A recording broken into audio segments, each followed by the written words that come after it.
Okay, that should be better. Now we won't have that distracting little bell going off every few minutes. Although, you know, it is Christmas time, and there is that movie Miracle on, what is it? Miracle on 34th Street? No, not that one. Oh, what is it?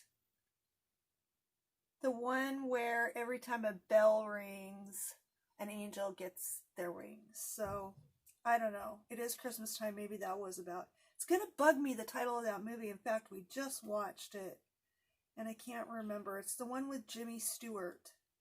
Gosh, my mind's totally blank. You guys go ahead and put it in the comment section below what the name of that movie is.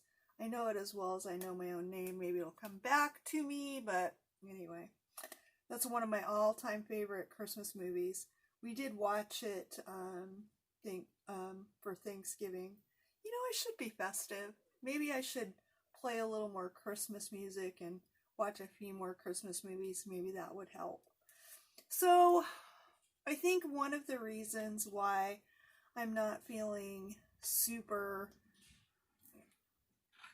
festive and like I've got a lot of holiday spirit this year. The holidays have always been more difficult for me since my daughter died. You know, it's just a time of year where, I don't know, it's difficult after you lose someone. And I'm sure there's a lot of you that can identify with that. But, you know, it is important that we go on for other people. So I really try. In my video, I talk a lot about how important it is for us to get the focus off ourselves and think about someone else for a while. So that's kind of the way I try to handle that. And hopefully as it gets a little bit closer to Christmas, I'll feel like it's Christmas. But I think another thing that's just really kind of bothering me, and probably a lot of people are going through this too, with this whole COVID thing. I mean, I haven't talked about it a whole bunch on my channel, a little bit, because of the fact that I'm here at the shelter. It does impact us pretty severely. And here in the state of California where we are at, as of noon today, we were placed back onto the highest level of restrictions and asked to do, you know, safer at home isolation protocols. So basically, as of noon today, we're back in lockdown. They shut down restaurants, at least for indoor dining. I think they're still allowing takeout. But they've shut down restaurants and, you know, nail salons and movie theaters and amusement parks and all of that kind of stuff for the next 3 weeks. And, of course, that impacts us here at the shelter. The director sent out an email today to all of the residents, which I was, you know, CC'd on. The residents here at the shelter have all been told that there's, for at least the next 2 weeks, there's to be no congregating in any of the common areas when it comes to, like, cooking, things like that. It's one family in the kitchen at a time. They can't hang out. They're supposed to eat, clean up their mess, and go back to their rooms. So I've been working on a diamond painting that I purchased for the residents and I to work on. It's the Diamond Art Club Christmas Morning. And I've entered that painting into Winter with Dak. And I was really excited about being able to work on that with the residents, you know, do something festive and fun.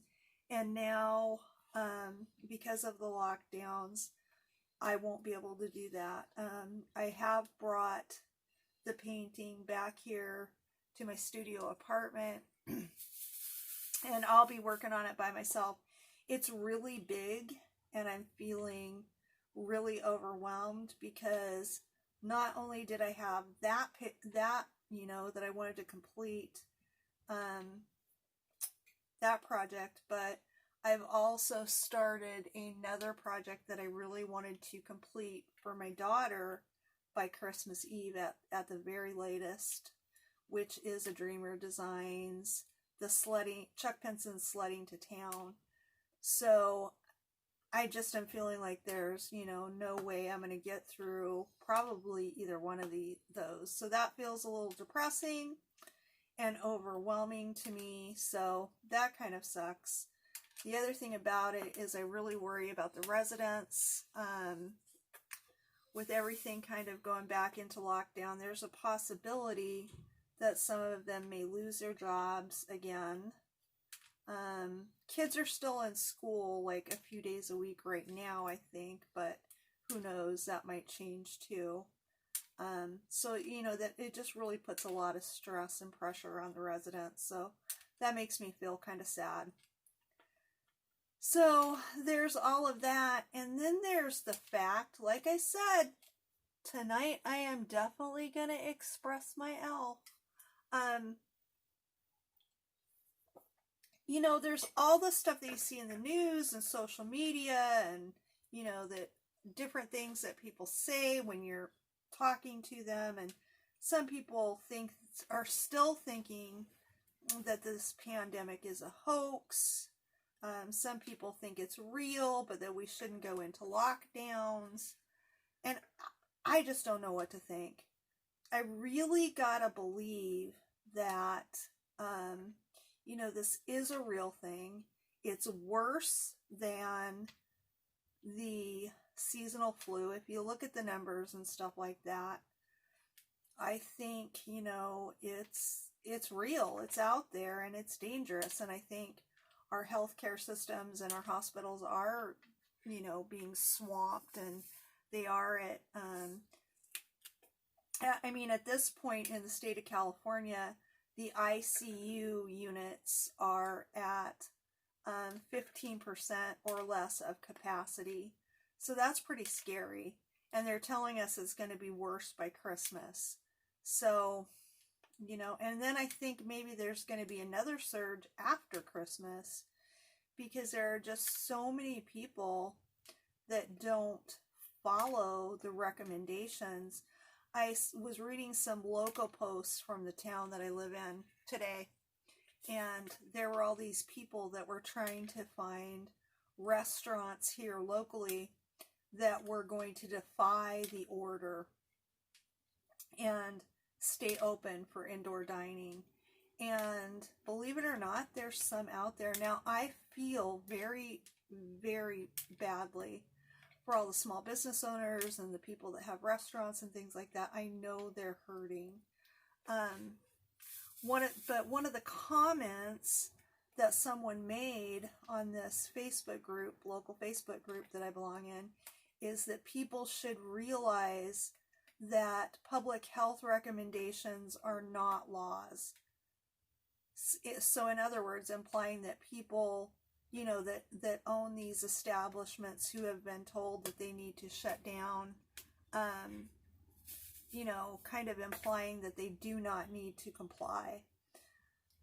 And that's just unbelievable to me. I mean, I know everybody has their opinion, but I just feel like this time around especially, there's going to be so many people that defy those orders, probably even more than there was the first time through, because there was a lot of them then. And I don't know, it just scares me. On top of all of that, we've known for probably, I don't know, a week and a half or something like that, I can't really remember, that these shutdowns were very likely to come. We were told that we were at the critical level, and that we were headed back towards shutdown. And the same day that news was released from the governor here in California, I got an email from my 9-to-5 job where I'm a file and documentation auditor, and I was informed that they had decided that it was time for us to return part-time, but still return to the corporate headquarters and begin working from the office again. So I was asked to come in 2 days a week. I'm going to be going in on Tuesdays and Wednesdays. I actually started that last week. I went in on Tuesday and Wednesday. My department, which is the utilization review department, that's who I'm supervised under. I'm sort of my own department. I'm the auditing department. But my supervisor is the utilization review supervisor, the head of that department. And what was I going to say? Oh, I forget where I was going to go with that. But, you know, she did let me know that this may only be temporary, that we may at some point end up coming back home. But that for right now, we were going to be asked to come in 2 days a week. They're staggering us, so not all of us go in at once. But some of us will be, at least one of us will be there every day. For, I think one of the reasons for that is they've hired a new person to work in that department, and we were told that we were needed to train this person. So, I do know next week, on top of what I normally do, I'll be doing some training. So that's all a little concerning to me too. You know, I still have my grandson Wyatt here doing, he's in charter school. So he's in school, in actual classes, 5 days a week from the hours of 9 to 2:30. And those are actually classes. The teacher is with them the entire time. They're going over lesson material, and I mean, it's a regular class, unlike some of the public schools. You know, they're not just working on worksheets or apps or whatever. They're actually in class with their teacher for the entire hour, and he's got 5 classes. So he's still doing that every day, and he doesn't need a lot of my help. He's, you know, as time has gone on, he's pretty much got the whole system down, so he knows how to navigate everything he needs to get to, and he very rarely has to use my help. But still, the fact remains that, you know, I'm kind of keeping an eye on all of that, and now I've got to return to work. So we'll see how this goes over the next few months. One of the reasons we did hire a new person is because my supervisor is pregnant, and she's having some issues with her pregnancy, unfortunately. That's very sad as well. But the baby could end up, the baby's not due until January 29th, but the baby could end up coming closer to Christmas due to some problems and issues that the baby's having. They may need to take the baby early. So hence why we had to hire someone. Then, as if that wasn't enough, when I went in on Wednesday to corporate, one of our department, one of the people that works in our department let me know that she was giving her 2 weeks notice. So now they will have to interview and hire, and I'm sure will be needed to help train that person, whoever they find, as well.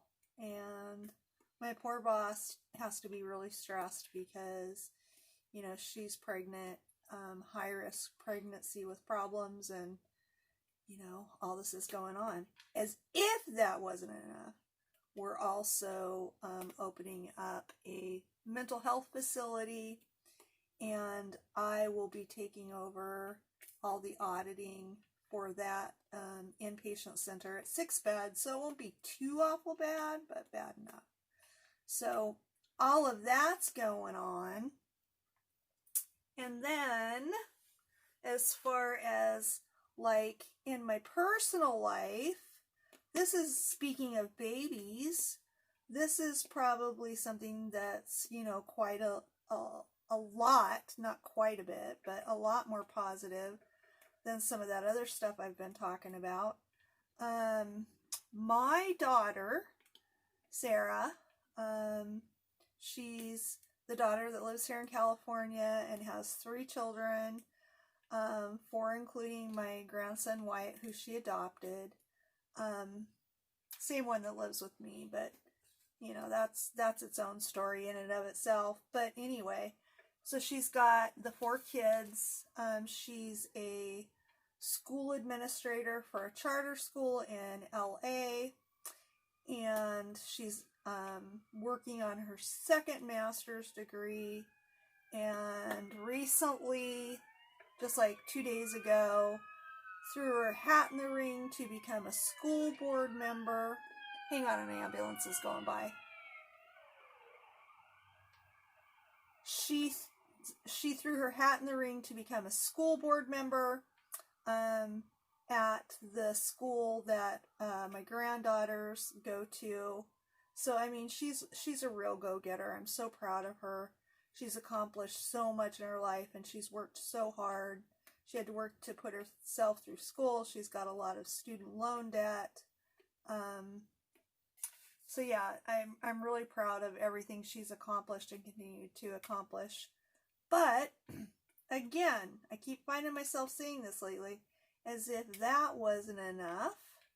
She made another huge decision. Well, her and her husband did. She is going to be a surrogate mother. Yeah, you heard that right. She's going to have a baby. She is going to carry a baby for another family. She actually is going, she went through an agency, and she is going to have a baby for a family from China. When she started thinking about this, and I'm not really sure what inspired her to do this, but when she started thinking about doing this, I think when she was talking to the agency, you know, just kind of exploring the opportunity to get involved with this, they asked her to watch a movie on Netflix called One Child Nation. And I would really encourage you to go watch it. She had me watch it. It was on Netflix. In China, for a long time, they had a 1-child per family law. And if people didn't follow that law, I don't know, there could be, I don't really remember. I think there could be, you know, real serious things that happened, like fines and, you know, the baby possibly placed for adoption. But the other thing that they very often did was forced sterilizations. So once someone had 1 child, whether they wanted to be or not, very often the women would be sterilized so that they couldn't have any more children. So that part of it really touched my daughter, and is part of what helped her make the decision to go ahead and do this. You know, people probably have all sorts of opinions about this. So far, anything that anyone has said to us has been extremely positive. If anybody's got anything negative that they think about that, they're not really sharing that with us.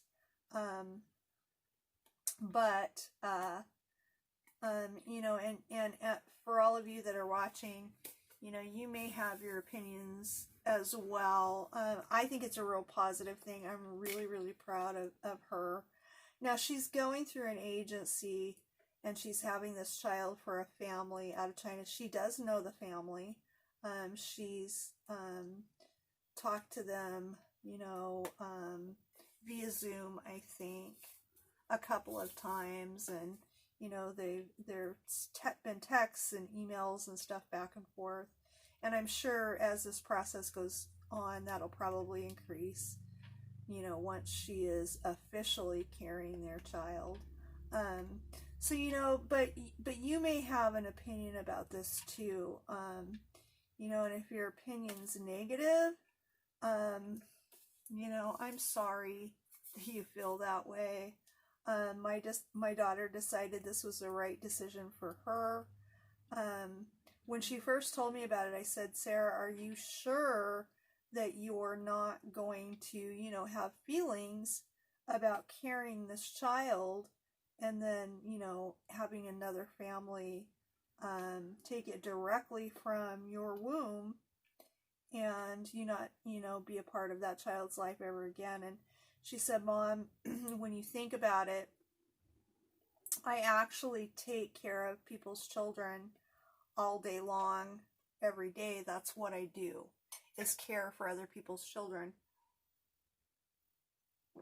And she says that she's just renting her kangaroo pouch, and she's just going to have a little kangaroo.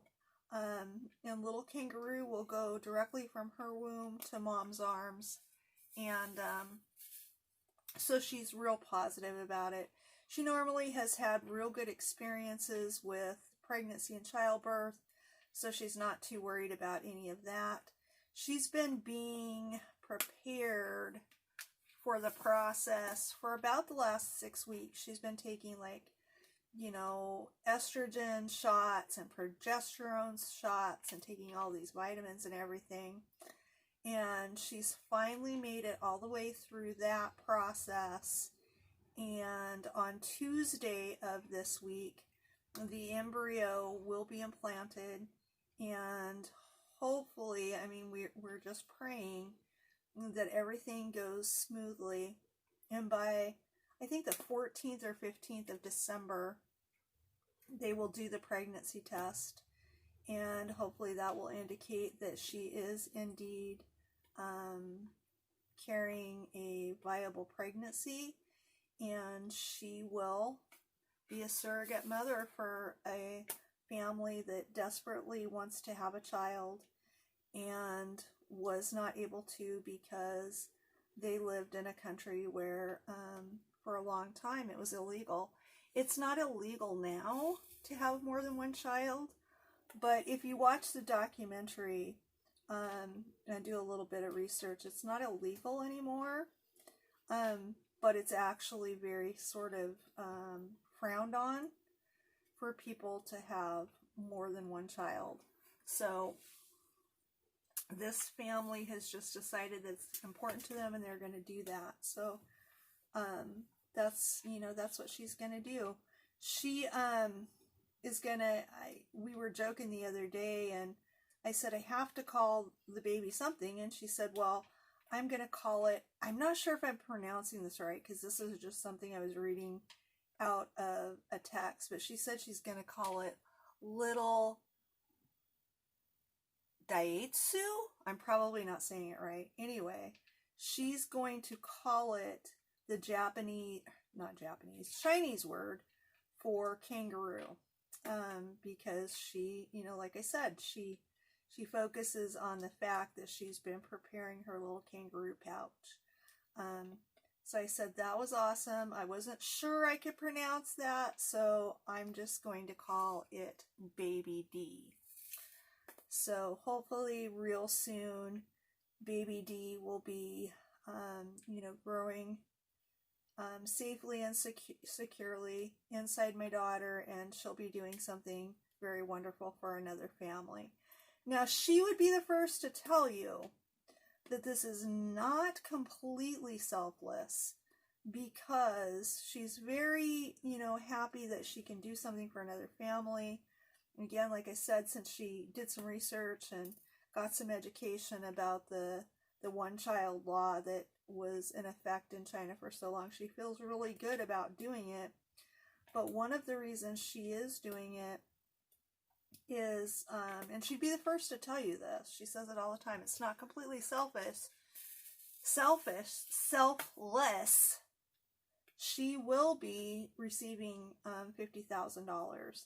And that money, of course, is earmarked to pay off or help pay off some of her student loans, because with 2 master's degrees and 4 children, they are in a position where she has so much student debt that they're not even able to buy their own home.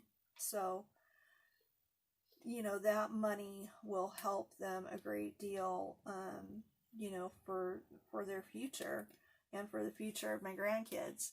And, you know, at the same time, like I said, she will be helping another family to be able to have the child that they want so desperately. So that's going to happen on Tuesday. She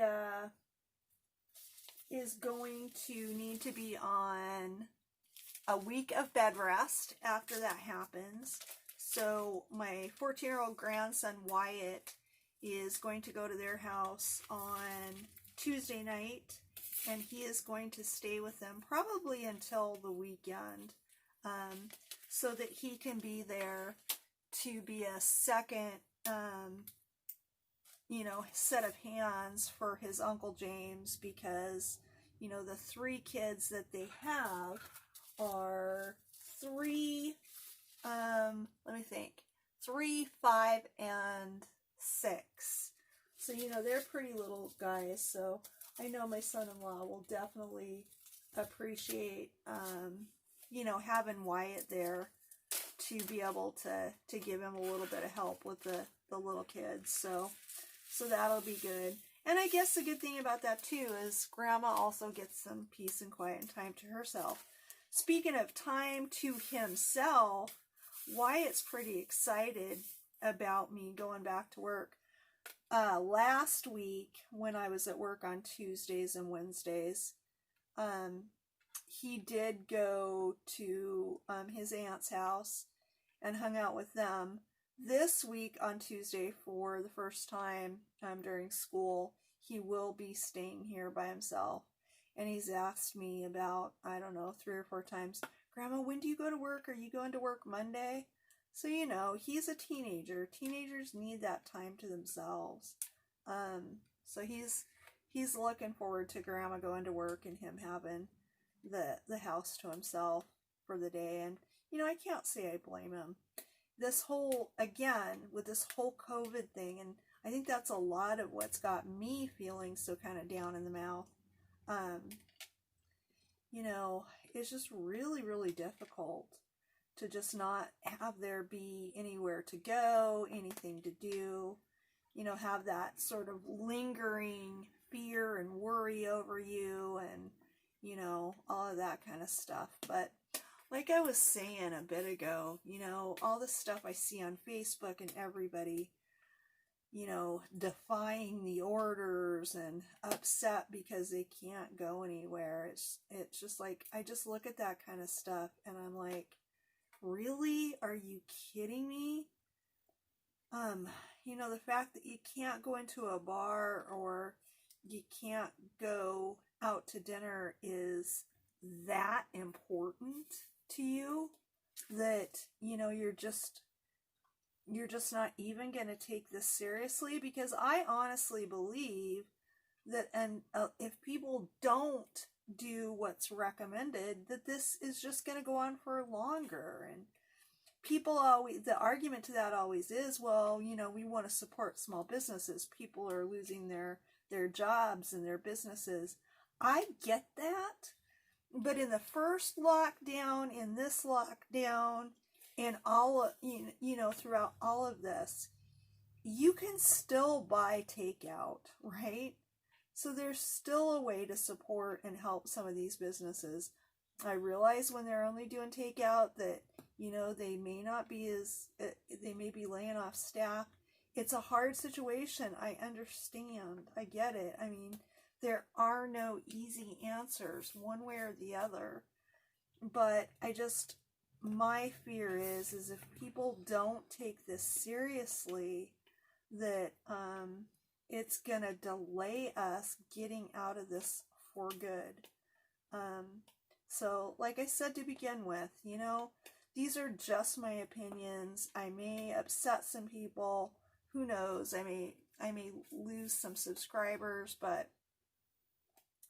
I'm just getting to the point where I don't know. It's just very frustrating to me, and I'm very, like so many of us, I'm just very weary of all of this. So I don't know. I gotta find some way to get myself back into a holiday frame of mind.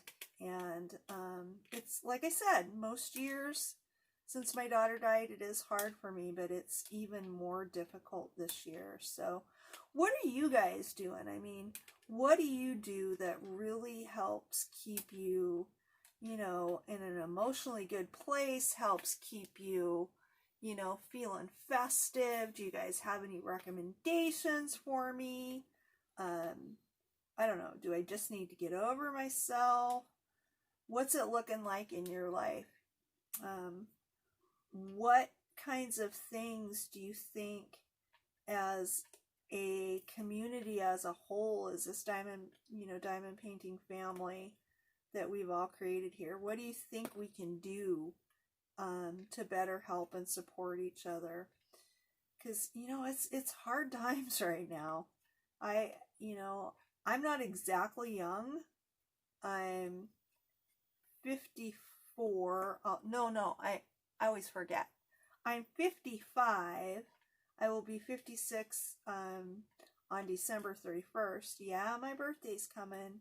But I'm not exactly young, but you know, I've never seen anything like this. And I know there was the Spanish flu that happened, but that was a little bit before my time. So I don't know.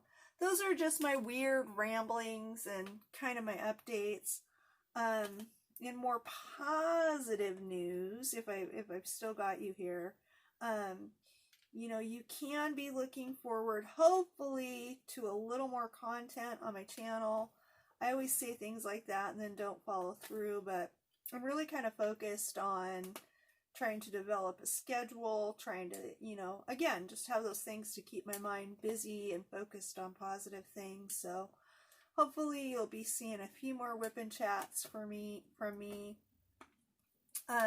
One of the things I'm really working on hard lately is getting things completely finished, framed, to their permanent homes, wherever that might be, whether it's here at the shelter or with my daughter or to a friend or whatever that looks like.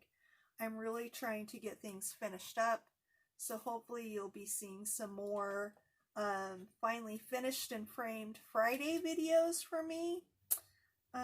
You know, and some resident updates. You guys keep your fingers crossed for me with those two big holiday projects I've got. I really hope that I'm able to at least make really substantial progress on those, if not finish them all together. So keep your fingers crossed on that, and I'll try to keep you updated. And I made a lot of progress on my little resting Grinch face. This is turning out amazing.